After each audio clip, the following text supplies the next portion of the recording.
everybody. So sorry that it's taking me this long to make another video. It's been really crazy at work right now. I work at a hospital and we're getting ready for survey. We have a federal survey coming up in like the next, if not next week, the next couple weeks. And I'm under quality and risk management, so that's basically my job. And it's been kind of nuts. And with working out and getting ready for that and personal life and everything, it's just I haven't had a chance to even think about I need to make a video. So I was on my way to work and I figured, you know what, I need to jump on here and at least give you guys an update on how I'm doing, where I'm at, things like that. So I'll start with my numbers. I started at my highest weight at 276. My surgery weight was 265.4. The last time I weighed in, which I haven't weighed in since last week, I was at 189, and I believe that's a 76 pound weight loss since surgery. I haven't been really good about weighing myself on a regular basis, which I guess is a good thing because I'm not like really focusing on the numbers. I will say that I dropped a pant size, which I'm not sure if I noted that on my last video. I don't think I did. So I dropped another dress size. I'm down to a size 12 now. For that, I started at a size 20. That was my largest size. So I'm now at a size 12, and I'm a little over 5.5 months out now. So it's pretty awesome. Unfortunately, I had to completely buy all new pants. I was trying to hold off on doing that, and my size 16-14s that I had bought about a month and a half ago, just baggy butt. I have a saggy butt and it's not attractive, and everyone at my work was telling me so that I need new pants. And so I bit the bullet and went to the thrift store and loaded up on tons of pants, which I actually got a fabulous deal. I tell you, if you're pre-op or just out of surgery, if you're gonna buy clothes, which I say do it not in excess, but do it because one, it makes you feel good because you lost all that weight and now you have this new body, you get to dress it really nice. But it's important. But don't go crazy, because I kind of did just this past purchase of pants. But again, I went to the thrift store. All in all, I got 26 pairs of pants for $70. About 20 of those were for their work dress pants. The other few of them were jeans, and I got 2 pairs of shorts for the summer.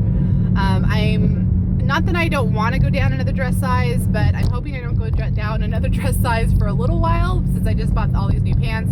Granted, it didn't cost me that much money, but you know, my time frame of being in the size 14, I was only there for like maybe a month. So I do, you know, credit my working out for making me drop dress sizes. I will say I'm not really losing pounds on the scale. I was a little panicked about that initially, but my body is definitely changing, and this is why I'm not really weighing a lot right now. At least I'm not even doing it on a weekly basis, because the scale's not really telling me anything. It's actually more depressing because it's not really moving much. I don't know. I stopped kind of doing that. I'm checking in maybe every other week just to make sure I am continuing to lose a little bit, because I still want to reach goals. So my goal weight is 150. My surgeon's goal weight for me was 100 pounds loss. So that would be around 170, 160.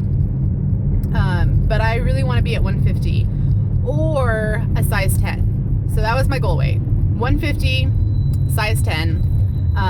Whichever one came first, I would be satisfied with that and feel that I got everything I wanted out of the surgery.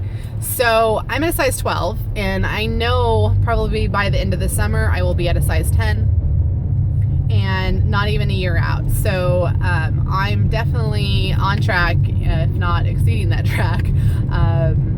And I do pretty much credit it all, yes to eating, because eating is a huge factor. But my lifting and the exercise regimen that I'm on right now is really defining my body and making me tone and leaning me out. So, you know, it's the best thing I'm doing right now that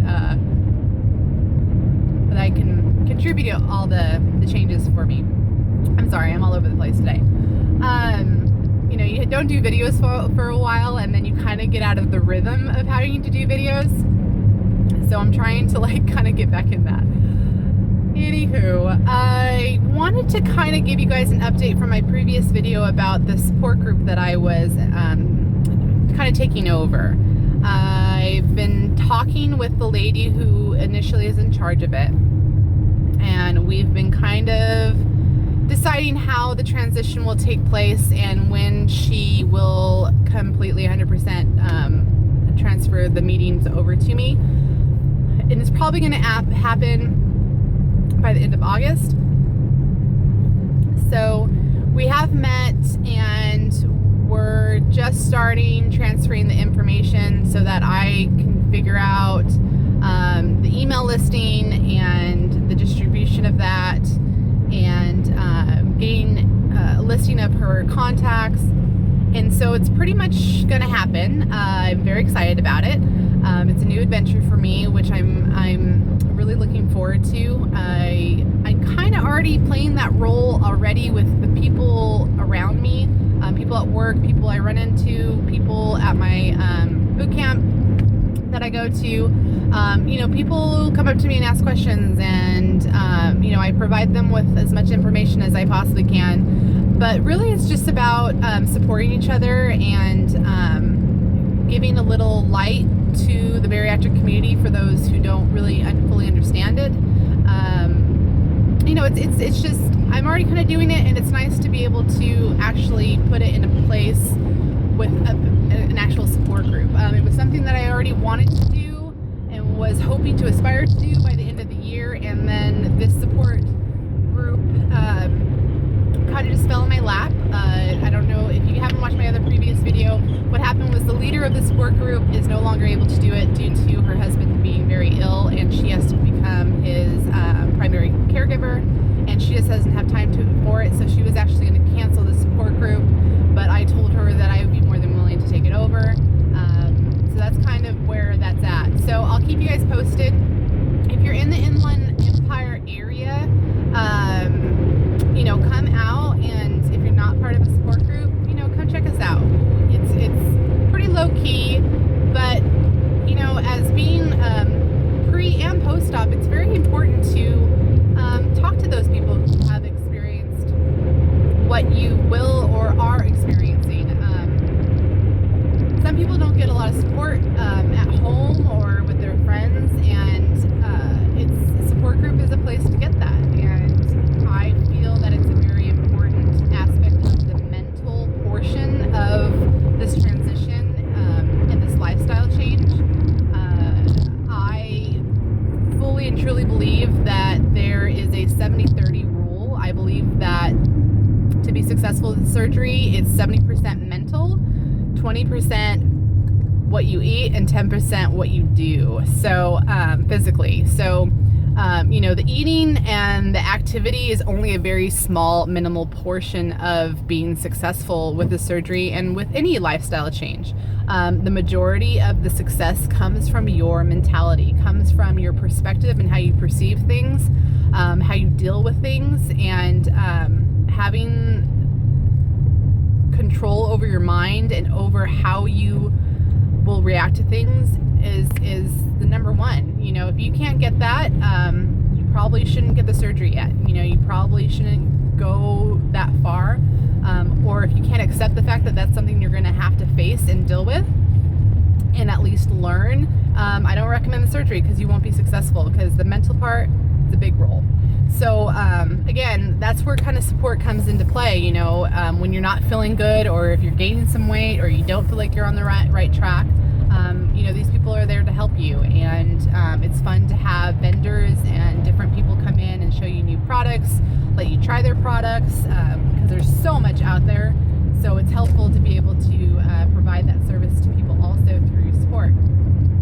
We're also going to be adding in some group activities. So that's not part of the sport group right now, but it's something that I really, really, really want to add, because I love the get-togethers. I love the let's meet up and work out kind of things, or let's get a chef to come in and let's learn how to cook something. So different things. So we're going to be planning those types of activities, hopefully starting off in the fall of this year, and kind of initiating that process. So I'll keep you guys posted on the sport group thing. Like I said, it's very exciting. I'm really looking forward to that. Oh, what else? I guess I'll talk about me and how I'm doing. Like I said, my life is very stressful right now. Work is just insane. I'm trying to, keep my cool, because my bosses are a little fanatic, because federal survey is going to be happening soon, and they're kind of driving me nuts. And I'm trying to deal with that stress in a very non-harmful way. You have a tendency when you're stressed to stress eat, because it gives you comfort. And I will say I noticed my appetite has increased, but I know it's not my appetite. I know it's a mental thing, and I've been trying to, if I do eat, choose something wisely. So my dietitian asked me to add more fruit into my diet. So I have been, there's a lot of fruit in season right now, so I have been reaching for that, or some hummus with some vegetables or something like that. But really, I'm trying just to drink water. Whatever I feel that hunger or feel like I need to stuff my face, I've been drinking water, and it helps, except I have to go use the restroom all the time, so that's the only downfall. But I just dealing with that is it's a daily struggle, it's a daily focus. I'm doing okay with it, but that's something that you always have to work at. That will never go away. Even with surgery, you're always going to have to work on, your relationship with food, and not letting it have power over you when you feel weak. So, also, my boyfriend and I are trying to move. We have decided by the end of the summer to find a new place, and so we're just initiating the search for a new place, and our budget is very tight, and trying to find a place in the IE that is affordable but not in the most ghettoest places has been a little bit of a struggle this past few weeks.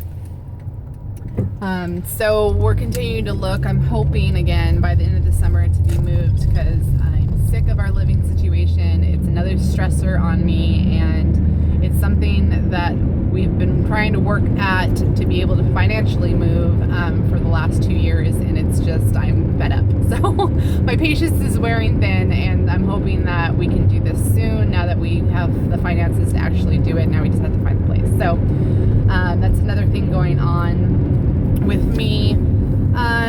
Physically, bariatric wise, I feel great. I'm still extremely dealing with this hair loss. I don't think I've done a video with my hair chopped off, and my hair is up today so you guys can't see it. I chopped my hair off to my shoulder. It was a hard decision, but it was a decision that I felt was necessary, because my hair was really, really long. If you check my other videos, like down to here, and I just thought it was the best thing to chop it. And has it relieved the hair loss? Not really. The hair is still falling out, and as you will learn, or as you know, if you are post-op, it's part of the process. It's part of the negative side of having bariatric surgery and being less than a year out. I'm trying just to deal with it. I'm not going bald, but I do have thinning areas.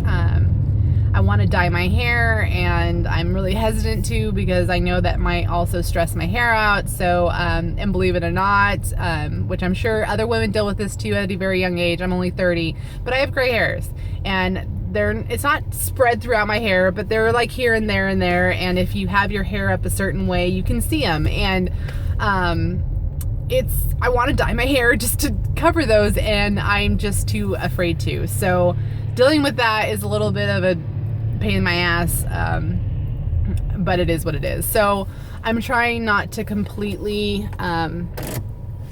freak out about the hair loss, but it is a reality, and I hate it, and I'll be happy when that part of this process is over.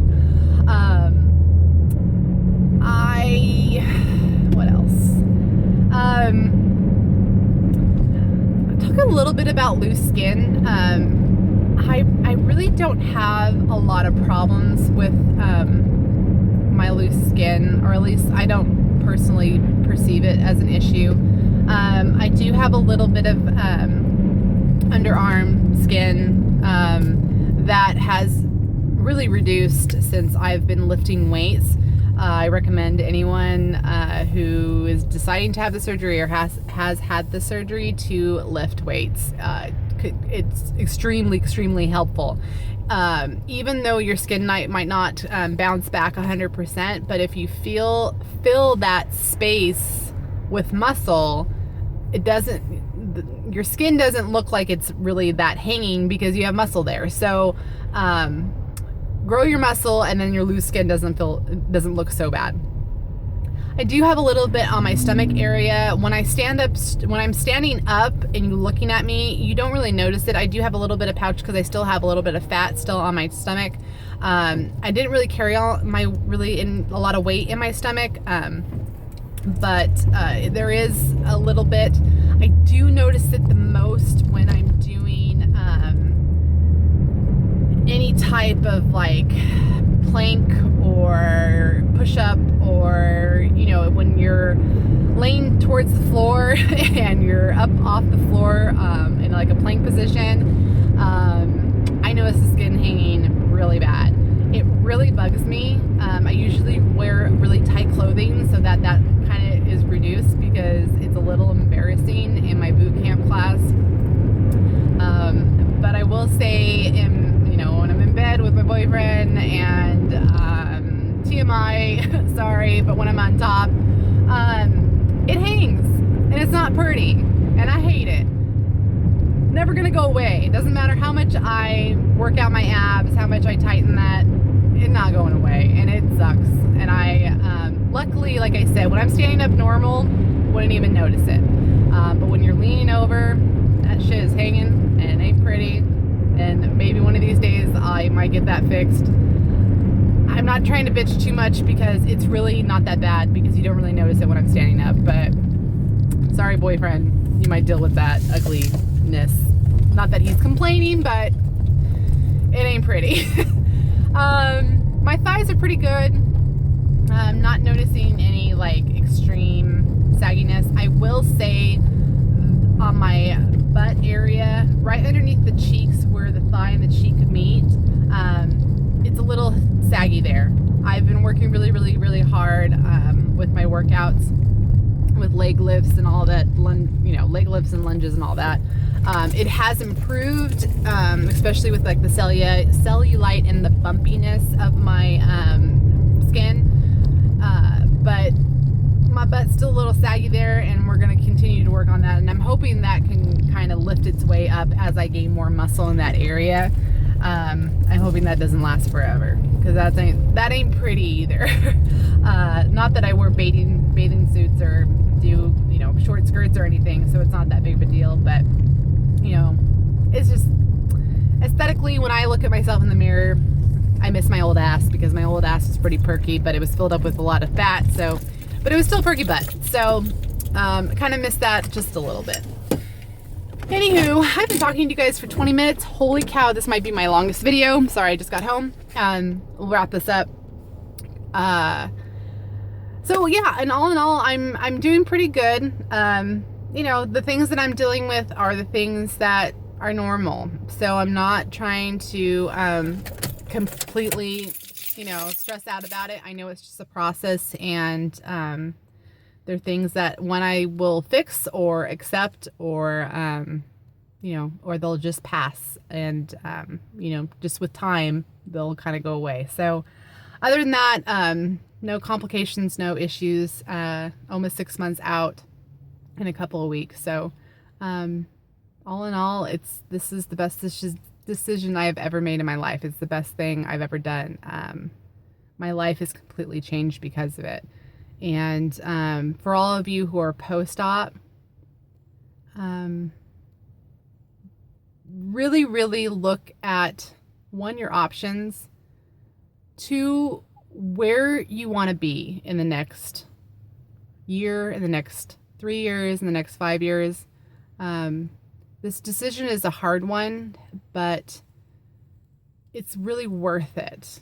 You know, as long as you educate yourself, as long as you complete all the tests and all the requirements from your surgeon, and do this the right way, it's a safe process. Are there risks of complications? Of course, but if you do what you're supposed to do, those risks are, you know, minimized, extremely minimized.